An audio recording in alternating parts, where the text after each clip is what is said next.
years old. And I really can't tell you much about him. He was a pretty big guy. He looks a lot like my older brother, actually. But the influence wasn't very good there. So my mom single lady, she lived, or she worked at the hospital as a nurse's aide. And at that point, we were probably on Obamacare, which is aid to dependent children at that point. He had two brothers, you said. Yeah, two brothers, which are both deceased. My youngest brother, Ron, was 29 years old when he died. He had an aneurysm, left with one little guy. 6 weeks old. 6 weeks old, yeah, and of course his wife too. But she's since deceased too. And I'm not sure where the Jeff is. Jeff is a son that was born to him. Kind of lost track of him. And then Jim, my older brother, he died in an automobile accident about 7 years ago. And he was divorced from his wife. What's her name? I forget her name. Carol Ann. I say Joanne. It's Carol Ann. Joanne is She's Bobby's gone. name. Yeah. She's gone. And they had boy, two girls, which there is left a boy. One girl has died. The youngest one died early on, and Bob is living in Fresno with his sister. Too is living in Fresno. He's married now. Bob's married. He's got two boys, and he has one of his boys married, and his grandson there. So nice kids.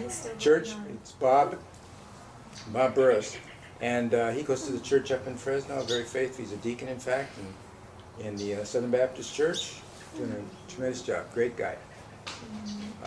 He works for a parts place, and he's also a janitor at the church, and a deacon, so he's doing a great job. Okay, where do I go from there? Well, That's it, pretty much. he had godly grandmothers. I have to tell you, I met both of his grandmothers, and I was so thankful that I had that opportunity to meet them because they were both godly women. You didn't Real tell him prayer warriors. how many stepfathers you had Oh, After his dad died, when after he was his 8, dad died. Two. okay, after his mom was 3. married. Well, But he remarried the same, right? No, That's well, not- did oh, that that's not too, counting but that. there's still 3. It was 3 abusive, 2 abusive, and 1 great guy. Yeah. The last one my mom married was a gentleman that she actually took care of in the hospital in Fresno, and he was a nice old guy. Well, he took care Al. of He Grandma. took care of Grandma, Al loved- Greenland. he Some of us Al remember Greenland. Al. Yeah, nice old guy. I remember Loved your Grandma. your mother. I told her one time, "Oh, that's really good carrot cake." And I think I got carrot cake every time I. She remembered that. She was. Carrot cake. Oh, that's funny. Yeah, my mom was. I don't know. Janelle, do you remember Grandma Raymond? I do. Yeah. Yeah, you guys do. Yeah, do you guys? But not too many fond memories of get-togethers with my brother's family, for you girls. No. But you did write about. But memorable. Memorable. I would cry on the way. No, don't take me to Fresno. but you know, I have to really say This is that when she's 23. We were married. they used to visit us in the summertime, and sometimes they'd come over and stay with us. And we prayed for that family so many years.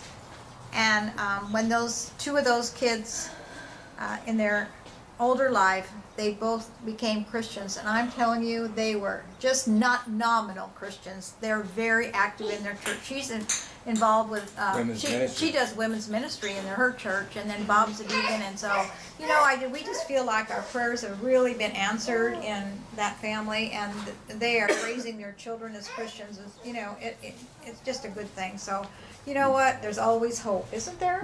Yeah. So Dad, you shared your roots, but you also were going to share a fond memory or two of your grandparents and parents. Do you remember the little Oh. story that you wrote down about Grandma Butts? We were coming back from Newfoundland. Cindy was born, and she was pregnant. Deb? Deb. And we drove from Newfoundland, if you can imagine, in a 53 Ford. No, yeah, 53 Ford. It's like 5,000 This was- miles. Like what state? This is Arkansas. We're going through Arkansas, and we stopped and visited my grandmother. She was quite a gal, actually. She raised those 9 kids, and all by herself, and she was really a tough lady. But went to the the church every Sunday, you know. So we stopped in that weekend, and we went to church with her. Of course, we were going to go to church with her, and she took Cindy in her arms, and she paraded down the whole church, and she was showing Cindy off to everybody that was there. She was so proud of that little girl, proud of us, and we were proud of her, and certainly proud of Cindy too. Yeah, so that was kind of a neat thing. For the Burris family, we would visit them. My grandmother was a dear saint too, and we would go to. They used to work at Big Sur over on the coast, in a farming deal there, and we would visit them there. And she was another saint too. She prayed a lot of things for us and the family, but yeah. So you spoke a little bit about your childhood, Dad, and a little bit about your brothers. Though being one of 3 brothers, there had to be some mischievous stories that you could tell us about. I kind of blotted out in my youth. But one story I recall is,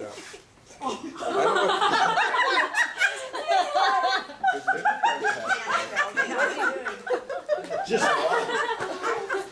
he's having fun. He's losing his britches. Gotta feed that boy.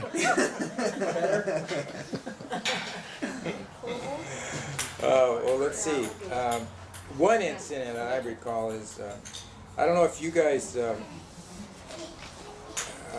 ever played Cops and Robbers or something like that. We used to play. I remember having a Red Ryder BB gun. Oh, yeah. Each of us. You got me one, Papa. And I remember one day we were shooting at each other and playing. They were hiding. He was hiding over there, and I was hiding over somewhere else, you know. And I took a shot at him, and I got him between the eyes. Pretty close. I wasn't shooting there, but he let me know about it. He kind of beat me up after that. But, he's my older brother. Uncle So. Jimmy? Jimmy, yeah. Oh, I thought it was Ronnie. No, it's Jim. So that's a Jimmy was fun big. one. Yeah, he was Your problem is you let him know it was you. I would go to So did you become a sharpshooter in the No. army then? Oh. I got a cousin though.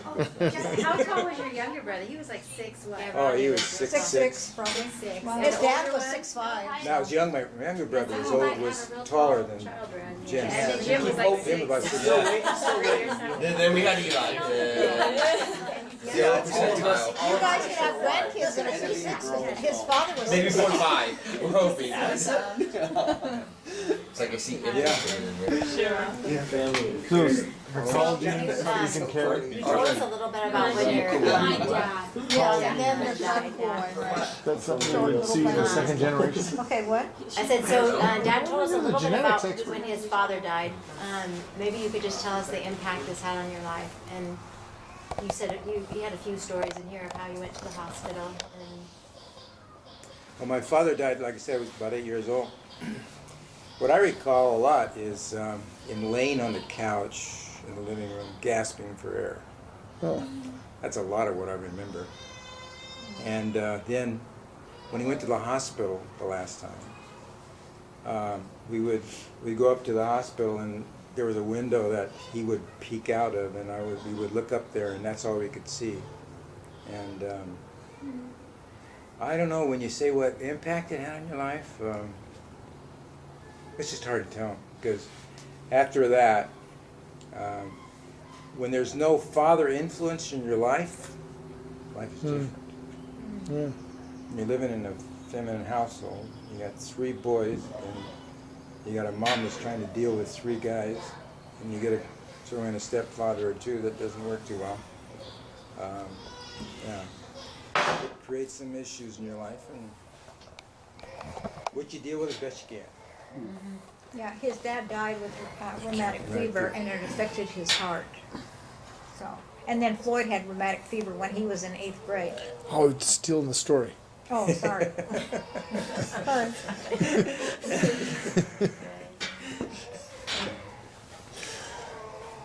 Maybe we should just move to that part. huh? Yeah, fine, that's good. Yeah, I've been trying to remember how I worded that. About the 7th grade.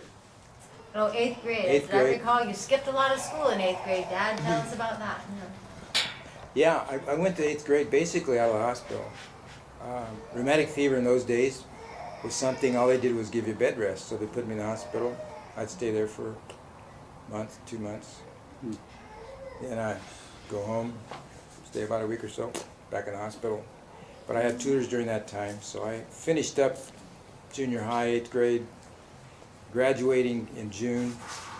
I got out of the hospital last part of May, but that was my last bit too. After that, it was done. And it was just kind of weird. You know, social life, junior high is kind of a big thing. So I missed all that. But at the same time, it was probably a good thing. Kept me out of a lot of mischief that might have happened because of that, you know. Junior high is age when you sometimes you get yourself into trouble. And Especially so without a I dad missed to- that. My aunt always said that was what kept me out of trouble. Because I did a lot of reading. I did a lot of studying, a lot of reading during that time. And so it was a different part of life. Enough of that. Okay. Well, we've heard stories about wagon train camp at Hume Lake. So, anything you'd like to share about that? 6th grade. How many of you know Hume Lake and Wagon Train? You guys over there? My yeah? kids all went. Wagon train. Yeah. Well, that's where I really came to know the Lord. You know, they have basically have the calls at the end of the week, that kind of a thing. And that was the first.